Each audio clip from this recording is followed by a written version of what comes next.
Kalian lagi ngapain dong? Hah? Kok kamu bahas sosis? Kok gak tahu ya kandungan sosis sebenarnya apa? Iya, kami aja lagi meneliti partikel yang ada dalam sosis. Nggak tahu, emang apa sosis? Bukannya sosis banyak mengandung protein, kan terbuat dari daging sapi. Pantesan kamu masih makan sosis. Coba kamu lihat berita ini.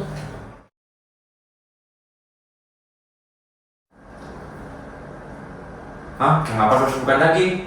Di komposisinya tertulis terbuat dari daging sapi loh. Nah, inilah tujuan belajar kami yang sebenarnya.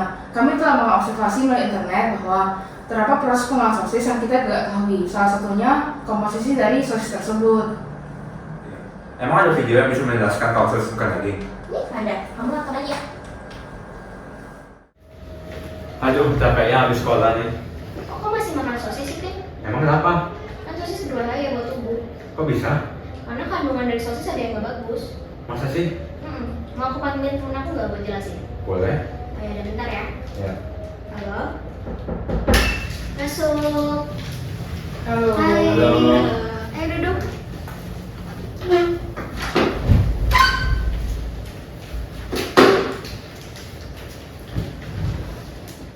Jadi sebenarnya apa sih yang membuat sosis ini berbahaya? Nah, berdasarkan Kementerian dari di Malaysia mengungkapkan bahwa sosis ini bukanlah daging, dikarenakan terdapat berbagai zat yang berbahaya dan juga tidak semuanya didominasi oleh daging. Maksud saya di sini bahwa beberapa zat yang berbahaya tersebut seperti ada MSG, pengawet, ataupun lemak jenuh penyebab kolesterol.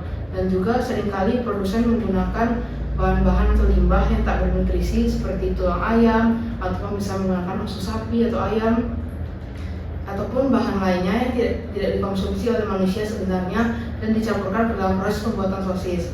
Nah, hal inilah menyebabkan sosis bukan daging yang sebenarnya. Nah, aku juga pernah lihat dari luar negeri kalau misalkan sosis ini hanya dikonsumsi bagi hewan saja dan bukan buat manusia. Hal ini dikarenakan sosis tidak memiliki kandungan nutrisi yang cukup seperti protein yang bagus untuk tubuh manusia, sehingga banyak masyarakat yang tidak dianjurkan untuk makan makanan sosis ini. Jadi sebenarnya apa sih protein itu? Protein adalah biomolekul besar yang terdapat pada organisme kehidupan. Salah satu contohnya yaitu di manusia, berada di kuku kita ini, yaitu keratin, dan berada di jaring laba-laba, yaitu fibroin. Protein ini berasal dari monomer asam amino kan? Bagaimana sih bentuknya? Oh ya, betul sekali. Asam amino ini akan sebagai monomer protein yang mengikatkan ada pada gugus amino, lalu ada sisi hidrokarbon dan juga gugus asam karboksilat. Dan juga C-nya di sini sebagai alfa karbon. Apa kalian tahu alfa karbon itu apa? Enggak sih? Oh, alfa karbon ini adalah karbon pertama yang mengikatkan pada gugus fungsi protein. Apakah gugus sisi hidrokarbon ini dapat diikatkan dengan senyawa lain dan jika iya, apa contohnya? Jadi jawaban dari pertanyaan Ivana memang jawabannya iya. Gugus sisi hidrokarbon ini dikenal dengan nama gugus R atau gugus alkil, seperti ada CH3, metil, C2H5, etil, ataupun juga ada isopropil C3H7 dan berbagai senyawa karbon lainnya. Nah, contohnya ada seperti pada alanin yang mengikatkan diri pada CH3 metil, lalu ada valin yang mengikatkan diri pada isopropil C3H7, lalu contoh lainnya ada pada lisin dan asam aspartat. Lebih lengkapnya, supaya kita dapat memahami lebih lanjut, mari kita nonton proses pengolahan sosis bagaimana sih supaya kita dapat mengerti.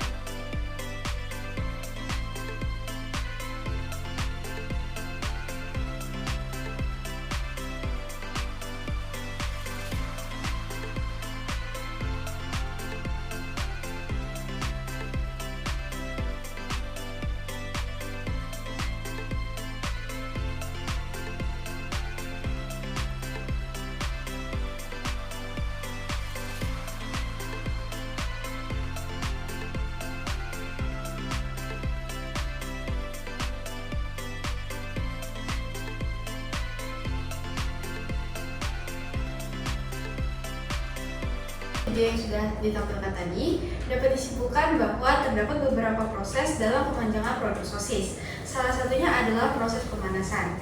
Proses ini bertujuan agar sosis menjadi matang, meningkatkan keempukan dan kekompakan struktur daging karena terjadi denaturasi protein atau dehidrasi sebagian untuk memberikan rasa dan aroma yang tertentu. Kemudian diberikan juga warna yang lebih menarik juga karena terjadi denaturasi mioglobin, pembentukan mitosi hemokrom, pasteurisasi sosis, dan memperpanjang produk sosis. Jadi benar sekali yang kamu katakan, tapi mungkin beberapa masyarakat ada yang belum tahu apa sih denaturasi protein itu. Jadi denaturasi protein ini adalah suatu perubahan ataupun modifikasi terhadap struktur protein yang berupa partener, tersier, ataupun sekunder dari molekul protein tersebut tanpa terjadinya pemecahan ikatan kovalen ataupun tidak terjadinya pemutusan ikatan peptida. Nah, tentunya tahap denaturasi ini juga dapat mengurangi kandungan gizi di dalam protein itu, sehingga kandungan protein yang terdapat di dalam sosis itu berkurang. Tetapi tahap denaturasi ini dapat memperpanjang masa simpan dari sosis tersebut.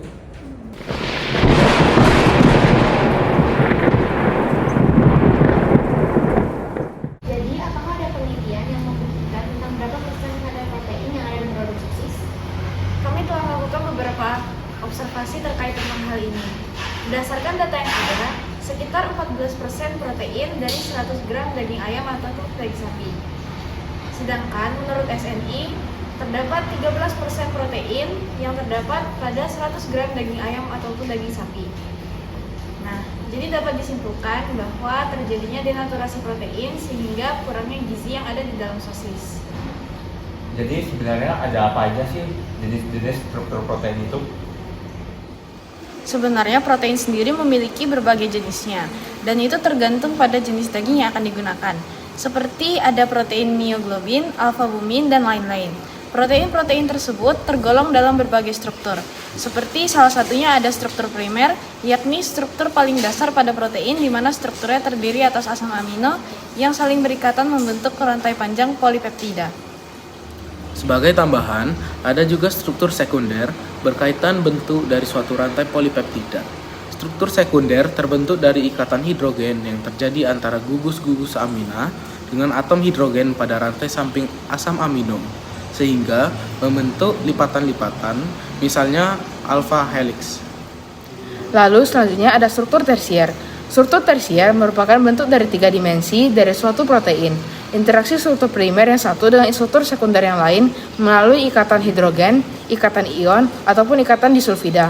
Misalnya pun terbentuk rantai double helix. Lalu kemudian ada jenis yang terakhir, yaitu struktur quaterner. Struktur quaterner merupakan susunan subunit dalam protein oligomer. Struktur quaterner melibatkan beberapa peptida sehingga membentuk suatu protein. Pada peristiwa ini kadang-kadang terselip molekul ataupun ion lain yang bukan merupakan asam amino. Bagaimana cara kita mendeteksi kandungan protein dalam suatu produk? Jadi cara mendeteksi protein dengan uji Biuret. Nah, kita tahu bahwa protein ini terbentuk dari ikatan-ikatan peptida. Ya, jadi semakin panjang ikatan peptidanya ataupun semakin banyak protein yang terkandung dalam sampel, maka akan mengintensifkan warna ungu pada larutan Biuret. Reaksi kimia yang terjadi pada Biuret ini membentuk kompleks peptida yang terbentuk dari molekul gugus peptid dan juga ion tembaga. Kemudian para WHO sering menyebut sosis sebagai junk food. Apa alasannya? Nah, kan daging olahan seperti sosis itu sebenarnya kaya akan protein. Namun, proses pemanasan yang menyebabkan denaturasi protein menyebabkan kandungan nutrisi, terutama dalam protein dalam kandungan produk sosis tersebut menjadi hilang. Nah, inilah menyebabkan sosis dikenal sebagai junk food. Maka dari itu, kita harus mengajak masyarakat untuk mengurangi konsumsi sosis secara berlebih. Jadi, bagaimana cara kita dapat mengedukasi masyarakat untuk mengurangi konsumsi sosis? Nah, sedangkan kan pada saat ini sosis itu sangat digemari oleh masyarakat.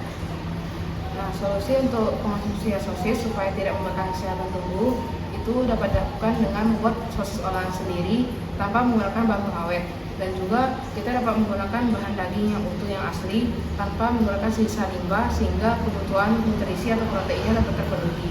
Dan juga jika kita sebagai konsumen yang cerdas, maka kita akan memperhatikan konsumsi gizi dari suatu produk sosis tersebut.